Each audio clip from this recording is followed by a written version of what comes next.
Hello, everyone. Now I have sound. Sorry about that. I don't know what I touched before. Can you hear me now? My mic was muted. The thing is, that's why sometimes I wear headphones. But because I'm not playing music, I say, why would I wear headphones? So, so I say, welcome everyone. I was welcoming Amparo, Michael, Jerome, and I said, Jerome, how are you doing? Judy Sharak is here. Rocky Pollack. Yeah. Shelly Chochinov is here. I said that I wanted to talk to all of you today a little bit more about the concept of Noahites. And I talked about this a couple of years, 2-3 years ago, I believe, during the Torah L'Chaim. But it was just like 15 minutes and we moved on. So I wanted to go more in depth about that concept because it seems to be something very popular, even though maybe you are not aware about that here in Winnipeg. But I've seen it in other parts of the world and organizations, Jewish organizations, that they are providing logistic support for Noahites are thriving and publishing books and resources, and it's amazing. So I wanted to share that with you today. And it's all coming from this week's Parsha. The main character, Noah. In Hebrew, we call it Noach, right? Noach. But it's Noah in English. And the concept that he is the patriarchs of the Noahites. Who are the Noahites? You have to wait a little bit. Not yet. I'm still at the beginning of the class. When I take a couple of minutes to wait that everybody connects, everybody's here, everybody can hear me. I know the chat is working. Priscilla, you're using YouTube, I noticed. You usually use Facebook. I think Facebook is working now for my classes. They have a glitch on Facebook that the company we use to handle our streams, by the way, the company we use to handle our streams is called Restream. Okay? Yeah, Judy's there. Well, it's good. Yeah. Restream is a company, big company from Ukraine, by the way, and they were saying that Facebook for Business changed protocols, so we are having problems creating an event from Restream into Facebook. So I'm streaming in a little bit different way now. That is not exactly the way I like because you guys cannot be notified in advance that I was going to go live and things. So I don't know. They're working to try to solve it. It affects our numbers. How many people watch our events and things because nobody gets notified in advance.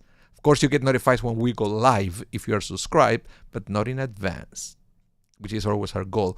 And the other thing is on YouTube, there is a feature that is that you can rewind the video, right? Let's say you come late, you can go back to the beginning and start it from there. But the problem is the chat does not rewind. So you may be typing something. It happened to us before. You can be typing a question or something in the chat that to me happened 20 minutes ago, right?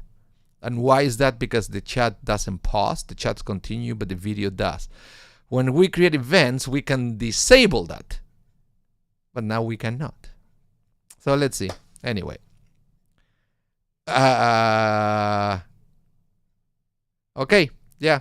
So Priscilla, it's a YouTube. I think you always the YouTube chat is better than the Facebook, but hey. Anyway. So as I mentioned before, we're going to study about Noach today. The one with the ark, with the flood and everything. And the cool thing about Noach is that with him, we have a new beginning in the world. It's almost like a second creation. We always talk about two creations in the Bible in the sense that if you go to the Torah and you read chapter 1 of Genesis, it will be like one narrative of the creation with one kind of description. Then chapter 2 has a different kind of description and the rabbis talk about the quote-unquote two creations. But this is also a creation. It's the second parsha of the Torah. But God started fresh with just one family, Noach and his family. It's almost like Adam and Eve. But when Noah and his family come out of the ark, they had to start from zero. There was nothing there. nothing, and he has to start again. And there are certain rules that God gave Noach. And God made some kind of covenant, a covenant with him, with Noah and his family. Why? Because it looks like without law and without a covenant, the result will be exactly what happened before the flood, that the world will be consumed from within. So I don't think that God understood. I think God wanted to prove a point of what happened when we have no law in a society. And with Noah came the covenant of the law, of that something has to be done by humanity in order to preserve peace and to work together towards a better world. So that's why the rabbis understand that there are certain laws that they were giving to Noah and his descendants that the entire humanity have to follow. Eventually that covenant was expanded as they applied exclusively to the Jewish people. Okay, that started with Abraham, Isaac, and Jacob, and eventually it was sealed with Moses. But what happened with the rest of humanity, the one that they are not bound by the Torah? Well, they are still bound by the laws of Noach. And what are exactly the laws of Noach that, according to the rabbis, every human being should follow? Well, we are going to try to answer that question in today's class. And if you ever heard about this concept, please let me know in the chat. I want to know, with your own words, what you know about the concept of the Noahites. Have you ever heard that word before? Do you know any Noahites? So let me know, please, in the chat. Okay. Okay. So Priscilla, you already have some questions. Let me see what you ask here. It's a question for later about Noach. Do you think the flooding was all over the earth or just one location, like in the middle of East or something? Otherwise, was the Pharaoh Egyptians descendant of Noah family? Well, the first thing, according to the narrative of the Torah, was in the entire world. If you take the story as a factual story, right? But according to that, it was in the entire world. And I don't know anything about the Pharaoh and Egyptians being descendants of Noah. Okay? I never heard such thing. Holly, welcome, Holly Mandelkern. These are the basic laws that all humans supposed to follow. Yes, but have you ever heard which are? I will give you a hint. There are 7 laws of Noah. And only 7. So let me know if you ever heard about this. Yeah, Judge Pollack, absolutely, the 7 laws. So let's start by understanding where is this covenant that I was talking to you about was coming from. So it's coming from the Torah, right? And from this week's Parsha. And it says, God spoke to Noah and his sons with him. He said, when I said here is God, God said, as for me, I am herewith establishing my covenant with you, with your descendants after you, and with every living creature that is with you, the birds, the livestock, and every wild animal with you, all going out of the ark, every animal on earth. I will establish my covenant with you that never again will all living beings be destroyed by the waters of a flood, and there will never again be a flood to destroy the earth. So, we are talking about a covenant. Whenever you have a covenant, it's a two-sided thing. So now we read here about God's part of the covenant, but what was Noah and his descendants part of the covenant? Yes, Shelley, I was saying, I mentioned this before, but we never went this depth into studying the laws of Noah. Okay? So yes, and there are 7. So here we read about the covenant, we read about God's promise, but it's not really 100% clear what is expected from us or from humanity to do. Nevertheless, there are many interpretations about this. Some interpretations is that regardless what humanity will do, God will never send another flood. And I remember, I believe it was the previous Pope, not the previous one, two popes, so I think it was John Paul II. I think it was him. Or maybe it was the one after, that he talked about this. And because I remember I received a phone call from the media that the Pope was saying that God will never destroy the earth again with a flood, but it could be done through other ways, like through fire, for example. Right? It was a very interesting, very very interesting interpretation, which is right. If you read if we believe that there are no extra words in the Torah, every word is important. Why will God say, "I will never again destroy all living beings by the waters of a flood"? Why would God could say, "I will never again will all living beings be destroyed," period, right? But no, it continues by the waters of a flood. So it could be understood that that God could destroy everyone, not by the waters of the flood, but by other means, right? Anyway, so let's study it now about the 7 laws of Noah, which, by the way, are not coming from Noah, but they are coming from Adam and Eve.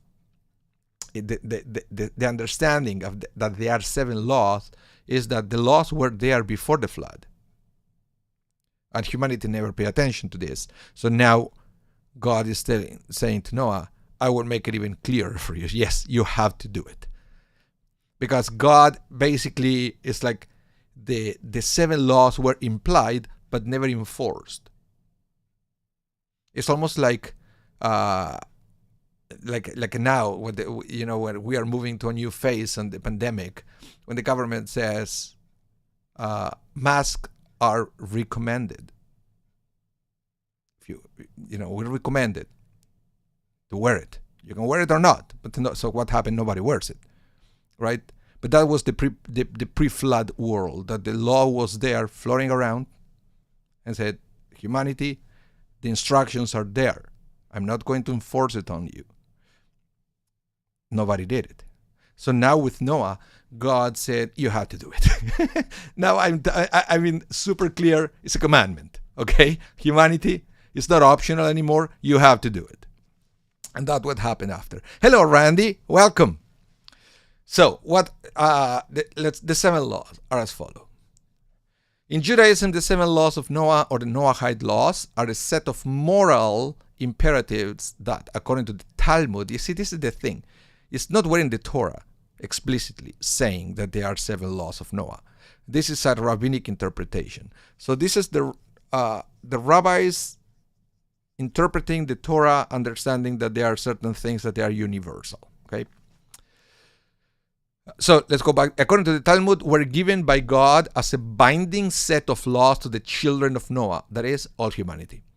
Any non-Jew who adheres to these laws is regarded as a righteous Gentile and is assured of a place in the world to come, the final reward of the righteous. Adherents are called Bnei Noach, children of Noah, or Noahites. Okay, if you want to read more about that, you can go to the Babylonian Talmud, Masechet Sanhedrin, page 56b. But for the sake of time, I will just present here the 7 laws, and then I will explain to you how they work in the practice. The 7 laws are: number 1, prohibition of blasphemy; number 2, prohibition of idolatry; number 3, the requirement of maintaining courts to provide legal recourse; number 4, the prohibition of murder; number 5, the prohibition of sexual misconduct or adultery; number 6, prohibition of theft; number 7, the prohibition of eating flesh taken from an animal while it is still alive. So you can see there, I will give you a few examples. Noahites don't need to circumcise their children. Noahites don't need to eat kosher. Noahites don't need to go through a burial underground. They are not part of the 7 laws of Noah. At least not in this form. Of course, we are talking about rabbinic law, and there will be always interpretation of the interpretation. And then from these 7 laws, many things were written to expand these 7 points and to make it practical. Because again, if you are a Noahide and you read these 7 laws, you will probably have a lot of questions. What does it mean? I mean, it's a prohibition of idolatry, but I also know I have to believe in one God. How can I pray to this one God? Is there a better way or a good way of praying? Or what should I avoid when I pray to God? Nothing here. So the rabbis wrote about application of these laws. So let me show you, for example, a quick thing, something that I found on the internet. There is this here. There is a book. There is a Siddur, a prayer book for Noahides that it can be purchased on the internet. Or, for example, we Jews, we have, the Shulchan Aruch, which is the code of Jewish law. As a Jew, you want to know what to do from morning till evening. What you have to do is to buy this book that is called the Shulchan Aruch. It has an index, so you can easily know what you have to do. How can you fulfill with Jewish law? What do you do as soon as you wake up in the morning? Well, no problem. Go to the index, where it says, waking up in the morning, and then you open that page, and you will have step by step what you're supposed to do, how you wash your hands, what kind of blessing you say when you put a talit, and so forth. Right? You go to the bathroom, you get out of the bathroom, you have to say another blessing. It's all explained, clearly explained in the Shulchan Aruch, okay? But we also have a Siddur, a prayer book. So there's a unified way to connect with God. Of course, we are always encouraged to pray to God in our own words, outside of the synagogue, but whenever we come to a house of worship, in our case, Jews, a synagogue, for Noahide will be a different kind of place of gathering, we need guidance, and there was this Siddur that is called the Brit Olam, prayer for Noahide. There is also the Brit Shalom, which is the Shulchan Aruch for Noahide. And you say, well, you need one page. There are only 7 laws. Yeah, I wish it were that easy. But we are talking about rabbinic interpretation, so it's a long one with all different kind of practical applications. Okay? And the interesting thing is there is a place that is called Noahide World Center, where they offer all kind of resources when Noahides wants to know how to apply it. That is before they go and buy the book.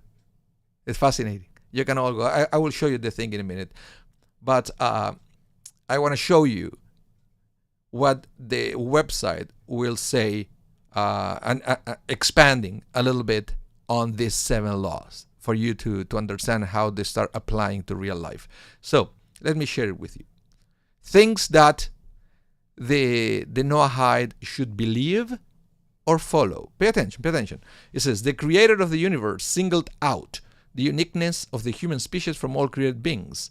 As the Torah says that Adam, the first man, was created in the image of God.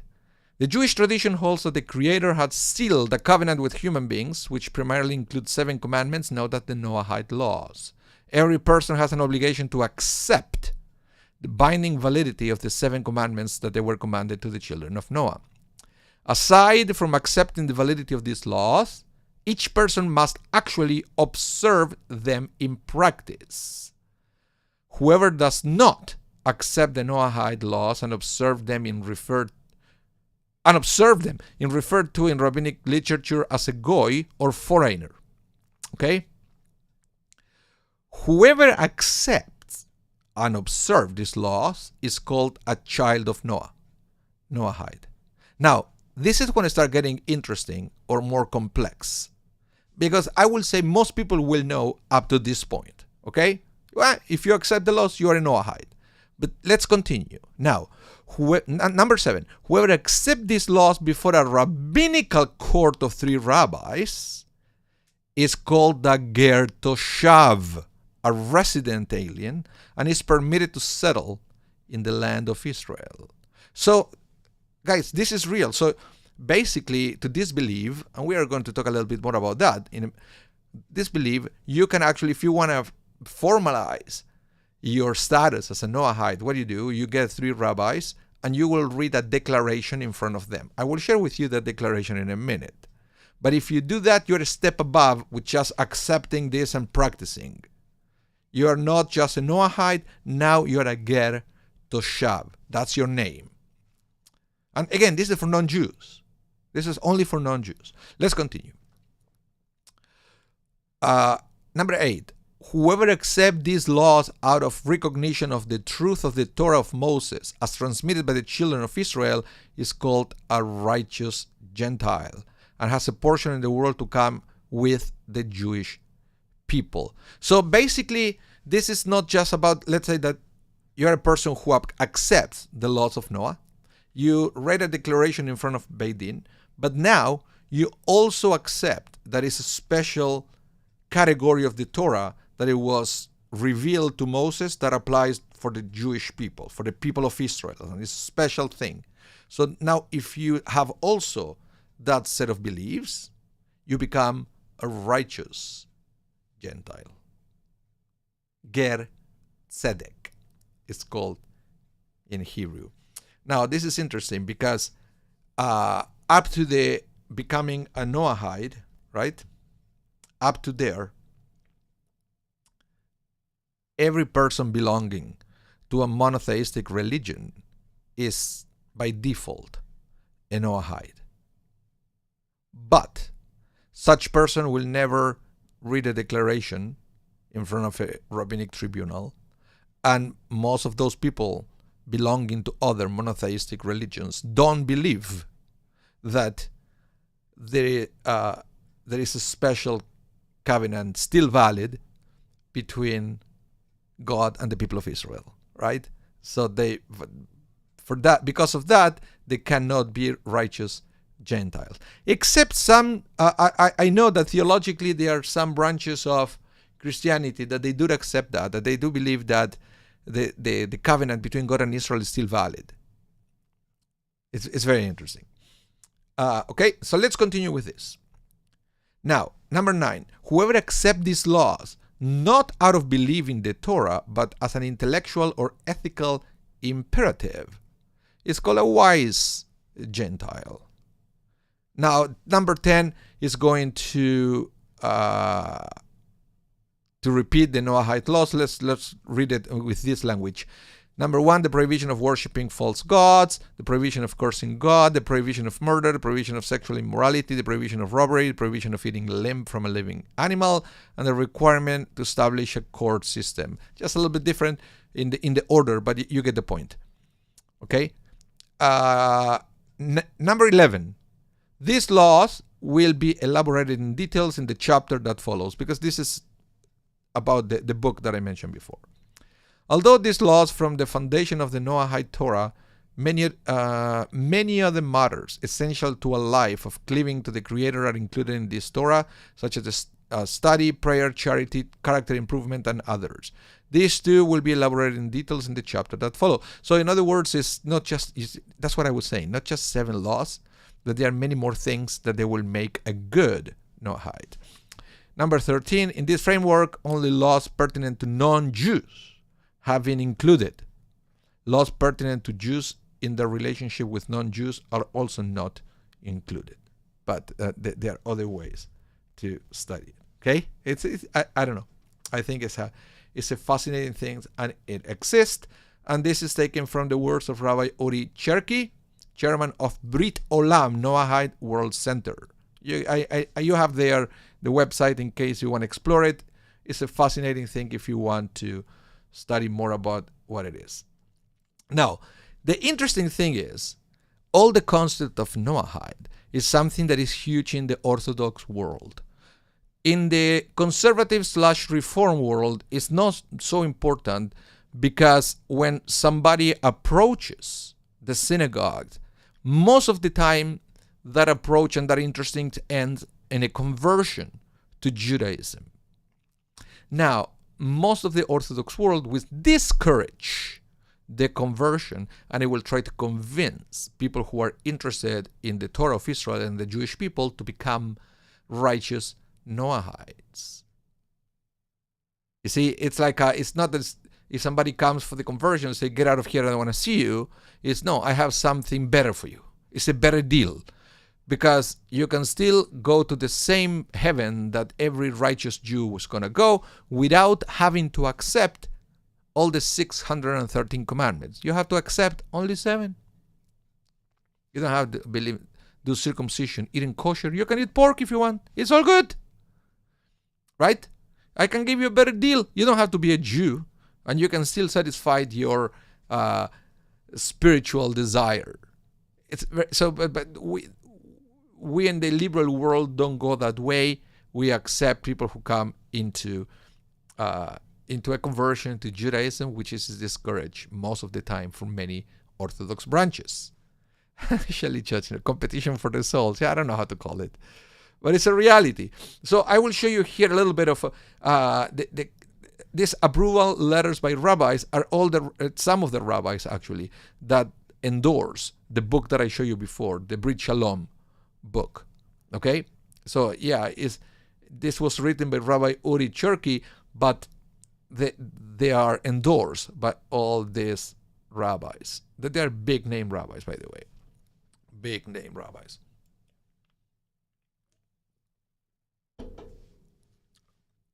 Any questions? Any question from our students? I want to know. I know.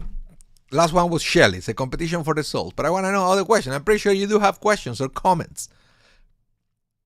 I want to know what you think about it. What is your first reaction to this concept?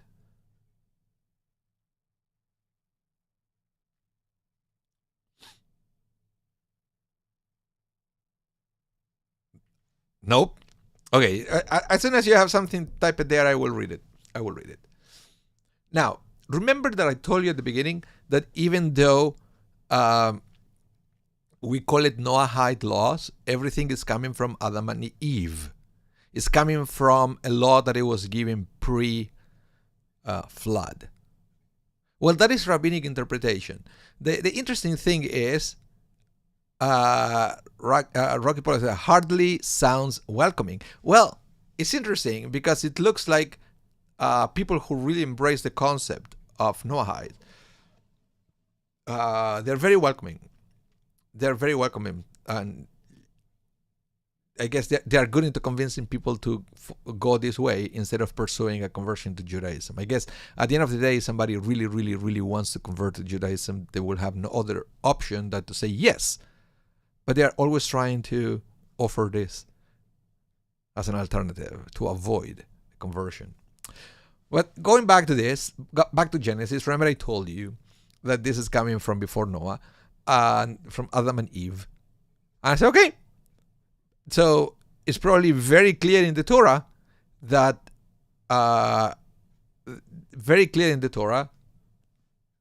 we have these 7 laws. I think that nobody paid attention. Well, it's not that clear, actually.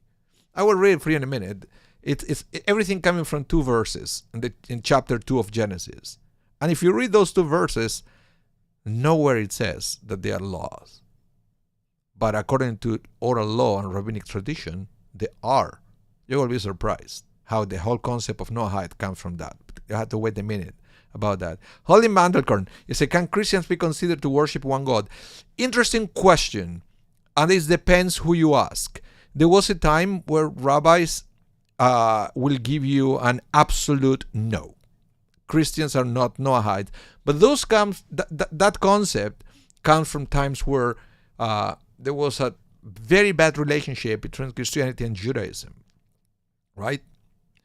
Now in these days, more and more rabbis are accepting the concept that Christians are Noahide in the sense that there is a different understanding of the concept of Trinity, not as we believe that there are 3 gods, but it's one God that could be expressed in 3 different ways. It's not much difference that in Judaism sometimes we refer to God with different names, right? We are not talking about different gods. It's one and the same. So there is understanding in this day and age that yes, Christianity, at least with, for example, something like Roman Catholic Christianity is more difficult because of the all the images on churches. That's what it make it more complicated. But evangelical Christianity, it is understood as being Noahide. Islam, never an issue. Islam, it is 100% Noahide. 100% Noahide, and it's believed that the Muslims believe in one God and one God only. So there you go, no problem at all. Okay, Christianity took a little longer to be accepted as a Noahide form. But all this that the rabbis are creating is to convince people that it's just not good enough to be Noahide. You have to be Ger Tzedek. For us, conservative and reform, anybody who converts to Judaism is called a Ger Tzedek. Okay? In the world of the Noahide, a Ger Tzedek has a different connotation and is still a Noahide who has a different level. Okay? So, where is all coming from? Genesis chapter 2, verses 16 to 17. And it goes like this. Read it. Hashem, God, and here it said Adonai Elohim, commanded the man, saying, from every tree in the garden you may eat, except the tree of the knowledge of good and evil. You are not to eat from it, because on the day that you eat from it, you will become certain you will die. Can you read the 7 laws of Noah from there? I cannot.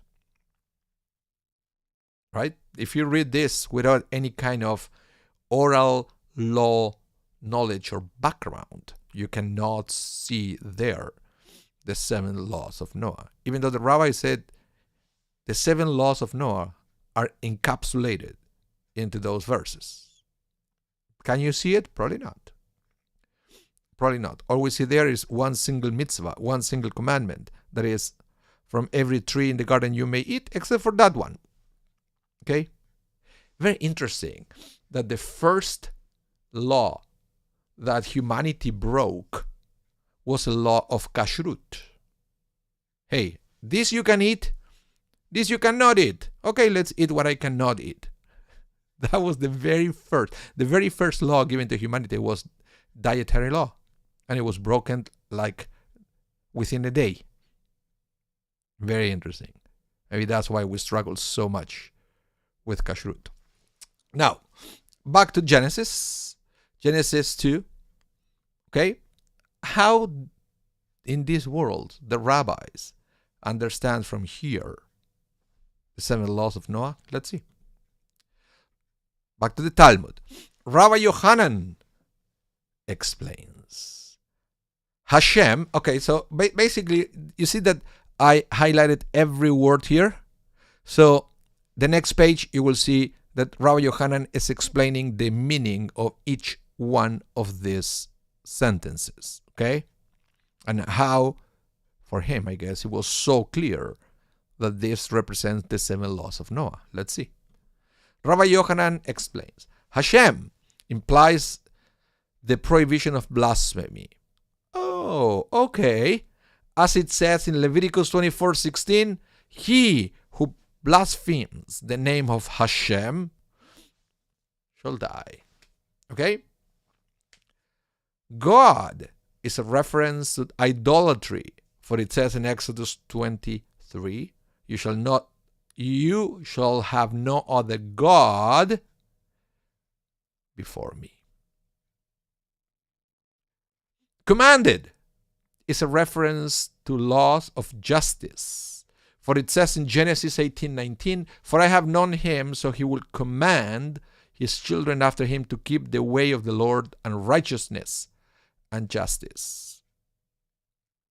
Okay? The man is the prohibition of murder. God explicitly commands Noah, if one sheds the blood of the man, by man shall his own blood be shed. Saying refers to sexual misconduct and or adultery, as the prophet Jeremiah says, saying, if a man divorces his wife. From every tree in the garden is an implicit prohibition of theft. It shows that permission is needed to take something that is not explicitly yours. You may eat implies that there are things which may not be eaten, like the limbs of a live animal. Very clear. Or not. But the rabbis made it clear that this is what it is by understanding this. But again, this is a very common rabbinic way of understanding. It's what is called Gezerah Shava, when they connect words from one place to another. If you read, if you come to synagogue, it's one of the texts that we read before Kaddish Rabbanan. Is usually it starts with Kal Vachomer, then Gezerah Shava, which is this. One of the ways that the rabbis understand law from the Torah. Any questions about this? Any questions about this? Cheers.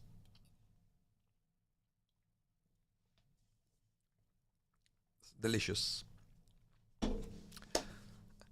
I got addicted to this. This is soda water with, it's supposed to have flavor, but it's not flavor, it's just the smell of something. Okay, and no questions, no comments. Let's continue. Now, a few more interpretations of this.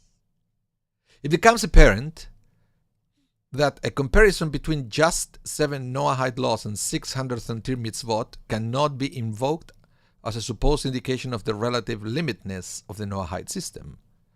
For the 7 Noahide laws refer to 7 broad areas of legislations, whereas each of the 613 refer to a separate, specific, narrowly construed statute. That is to say, the word law, as found in the term 7 laws, referred to a broad legislative area. The word commandment, as found in the term 613 commandments, referred to a stark legal dictum, qualified as mere bylaw of the broader area. 66 commandments can be derived from the 7 Noahide laws. Here you go. So you can already understand that according to this rabbi, it's not 7, guys. It's not 7 laws. It's at least 66. And say, okay, now we are talking about. Now it sounds like a rabbi teaching something. It's not 7, it's 66. And then if you go to the 66, they will have different subcategories, so it's way more. It's like the 613 commandments that we're supposed to follow. You know that it's not like that. When you get to the Talmud, you realize that the rabbis added hundreds and hundreds of other laws on top of the Torah laws. So, like that. Leon Pinkovich, welcome to the class. I can see your name now in the chat. Okay? Any questions about this? Type it in the chat. Type it in the chat. So, then I try to find in other literature what different authors are talking about the laws of Noah. So let's start with the Encyclopedia Talmudica, and it says, the 7 laws are generalizations and setting forth a list of the details of these laws compiled by an early sage, which encompass 30 precepts: unity of God, idolatry, blasphemy, prayer, taking an oath in vain, suicide, homicide, sexual relation with another man's wife, marriage by dowry and gift, relations with a sister, sodomy, bestiality, castration, eating the carcass of a dead animal, a limb taken from a live animal, eating blood, hybridization of animals, sacrifices from clean animals, robbery, honoring one's father and mother, consigning one's children to the fire. Oh, that's a no-no. Augury, soothsaying, divining, sorcery, casting spells, consulting a ghost, consulting a familiar spirit, inquiring of the dead. It's very, very interesting because all this kind of fortune tellings, according to this, is forbidden, not just for Jews, but also for Noahides. One of the precepts is missing in the manuscript. The missing precept follows the prohibition against hybridization of animals. Perhaps the missing precept is a prohibition against the hybridization of seeds, which is a prohibition for Jews, right? Welcome, Dalia Finkelstein. Welcome to the class. Bienvenida. Let's continue. Now, Encyclopedia Judaica will also expand on the concept. It says, the prohibition of idolatry provides that To ensure social stability and personal salvation, a non-Jew does not have to know God, but must abjure false god. Okay, do you understand the difference here between knowing God? Because for Jews, we have to know God. That is one thing. Maimonides talked a lot about that. And in fact, he pushed himself to study philosophy with Muslim teachers just to have a better understanding of God. And he believes that every Jew should do that. But here it says, for Noahide, you don't have to know God, but just have to let go false gods. Okay? This law refers only to actual idolatrous acts and not to theoretical principles. And unlike Jews, Noahides are not required to suffer martyrdom rather than break this law. In Judaism, I don't know, I talk about this during previous classes, that you can break all the 613 commandments to save your life, except for 3. Incest, murder, and blasphemy. If somebody put a gun on your head and I said, you have to do blasphemy to God, say something bad about God, then you're supposed to rather die before doing blasphemy, right? Or somebody said to you, kill that person or I will kill you. You're supposed to die rather than kill another person. One of the limitations of your life comes first. But if somebody put a gun in your head and said, I don't know, eat that pork sandwich or I will kill you, just pass me the mustard and I will eat it, right? That one is okay to break in order to save your life. But here said even the blasphemy is not. We don't go that far. Noahide don't require to do that. They are, however, required to choose martyrdom rather than shed human blood. So they're still bound with the thing that you are not allowed to kill somebody else. In view of the strict monotheism of Islam, Muslims were considered Noahides. Remember, I told you that was never a problem. Where the side of Christians was a matter of debate. Since the later Middle Ages, however, Christianity too has come to be regarded as Noahides on the ground that Shituf, associationism. This was the Jewish interpretation of Trinitarianism. So it's not forbidden to know Jews. Okay, so yeah. Back to the chat. Rocky Pollack, I suppose the 7 laws are meant to be principles to aid in determining whether one of them have been followed, but it sure is complicated. Okay, ignore that I said, that can be right. Okay. Okay, Rocky. Michael Legoff, apparently it's applesauce with pork rather than mustard. Okay, I don't know. If I ever have a situation, somebody puts a gun on my head and said, eat that pork sandwich or I will kill you, I will ask for mustard, okay? That's just me. Guilty pleasure. Anyway. So remember, I told you this. Noahide must not only accept the 7 laws in their own merits, but they must accept them as divinely revealed. So this is also something at the belief level. This follows from the thesis that all ethics are not ultimately natural but require a theological framework. Noahides may also freely choose to practice certain other Jewish commandments. That's why it's not uncommon that Noahides practice circumcision and kashrut, and they just out of love of God do not work on Shabbat. That's very common. Very common according to the research that I did. Okay, but they don't put on tefillin, for example, or they don't have to wear talit or something like that, or wear a kippah, for example. But for other major commandments like circumcision, kashrut, or Shabbat, they are invited to do it. Yeah.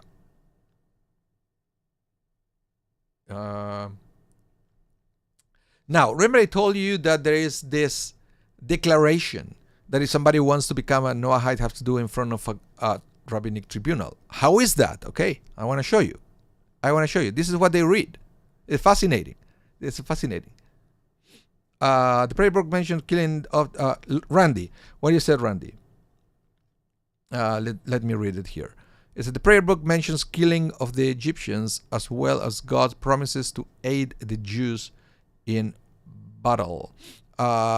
Which prayer book? Our prayer book? Well, it does the introduction to the Micha Mocha. Yeah, in the morning. That is talking about that. Yeah. Shelley Chochinov, you say, so they walk among us. Yeah. Well, they're everywhere. Not too many in Winnipeg because unless that Chabad have something set up for them, which I'm not sure, there is no organization in Winnipeg that actively help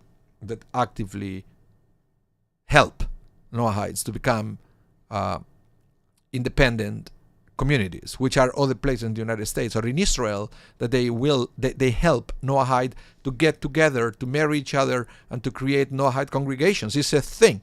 Google it, guys. It's fascinating. So, this is the declaration. I agree to uphold the 7 universal Noahide laws, which were given by God to Noah as a binding set of laws for all humankind, and will be revealed by Moses.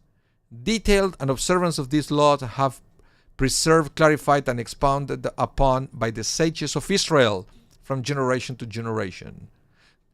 The 7 basic Noahide laws are the prohibition against idolatry. Also, basically, they read all the 7 laws, and they say, adherence to these laws professed out of an understanding that they were initially commanded to all humanity and subsequently are a manifestation of the Sinai revelation and given to all humankind through the Torah of Moses, grants a non-Jew the status of righteous Gentile.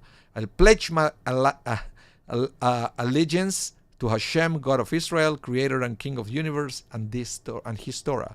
I will adhere to the 7 laws of Noah, and I, furthermore, pledge to continue to uphold these laws in all their details, according to the oral law of Moses, under the guidance of the rabbis. Blessed are you, God, King of the universe, who has caused me to live, sustained me, and brought me to this day. That's the Sheheyanu. That's the Sheheyanu at the end. You may recognize that translation, which I think, by the way, is amazing. Now, I never met a Noahide who actually came to me as a rabbi and said, I would like to say this declaration in front of you. Never happened to me. I did meet people that they were Noahide who eventually converted to Judaism in the conservative movement. And that did happen to me. Because again, we don't really believe that much in the concept of Noahide in practical terms. Conservative and reform movements are not what we call, there is a word for that, it's called triumphalist. Have you ever heard the word triumphalist? Religions have the tendency to be triumphalist by nature. It means that I'm right, you're wrong. Okay? I'm following the truth. That means that you are wrong. In conservative and reform Judaism, we believe that there is no such thing. There are many different truths. So if you worship differently than me and you believe in a different kind of God than me, I don't think that you're going to hell. And I'm going to heaven because I'm a Jew worshiping God. We don't have that belief. That's why the concept of Noahide is not so important for us, except maybe for historical purposes or for the sake of understanding what's going on in other sections of the Jewish world. That's why I believe that it's important for all of you who study Torah with me week after week to understand that this is a reality. Doesn't matter if you believe in it or not, it's a reality and it's happening, that it exists. And you may even meet Noahides in your life. Liberal movements believe that you have the right to worship the way you want, and I won't judge you because of that. And we believe that if you are an ethical human being, regardless how many gods you worship, to me, you're going to heaven. Okay? That's the concept. That's the concept here. And that's what is important to us. Any comments? Any comments to this? I would like to hear from you. What do you think about that? About the concept of Noahides, and if we are right or not, conservative reform movements, to move away from this concept in the way we understand other people, or maybe this is something that it should be promoted for people to become purposely Noahides and to read some kind of declaration. I don't know. I want to know what you guys think about it.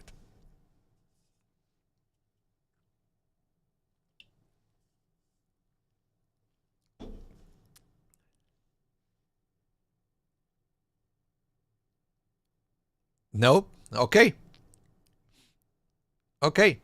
Anyway, so thank you so much, everyone, for coming to today's class. Remember that this class is going to be repeated tonight at 8 p.m. 8 p.m. Central Time. We always repeat the class in case you missed parts of it. Don't worry. Rebroadcasted at 8 p.m. tonight. It's going to be exactly the same class. And Rocky Pollax, I can't believe that hours has gone by. Lots of insight today. Thank you, Robert. Okay. David, which David is this? Which David is this? Yeah, I know. It was more information today. I know. Usually I have different kind of classes, but I thought that this was important, and we don't have too many opportunities to talk about things like this. Okay? Yeah. So thank you, everyone. Remember, stay safe, and hope to see you soon. Bye, everyone.